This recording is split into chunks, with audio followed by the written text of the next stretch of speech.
Assalamualaikum. Hari ini saya ke Melaka kerana semata-mata nak cuba seafood bakar Portugis yang dikatakan sangat-sangat sedap. Jom.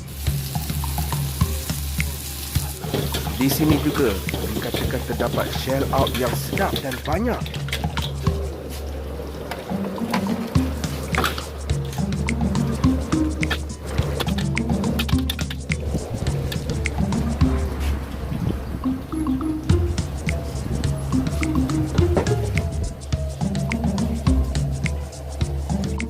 Bukan itu saja, di sini terdapat lobster yang mana lobsternya segar dan rasanya sedap, harga berpatutan.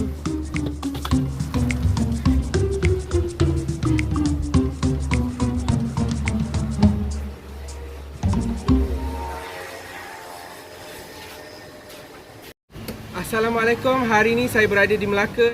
Saya nak rasa. Sedap. Okey, bismillahirrahmanirrahim. Jom kita cuba. Kita cuba ikan bakar dulu.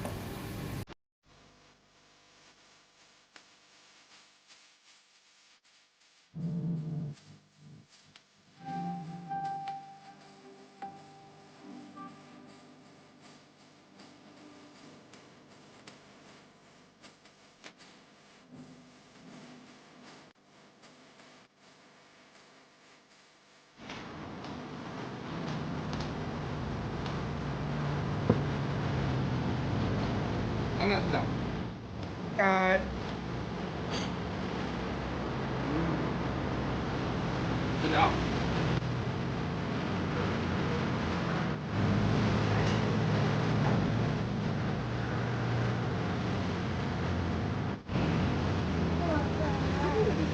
Okey.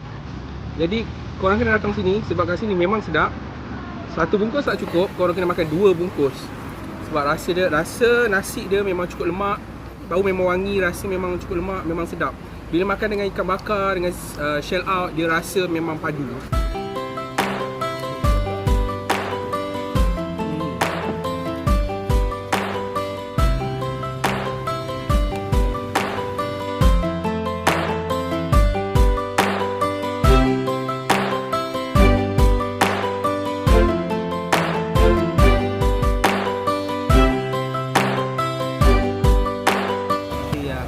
Special dekat sini adalah kita ada shell out dan kita ada ikan bakar.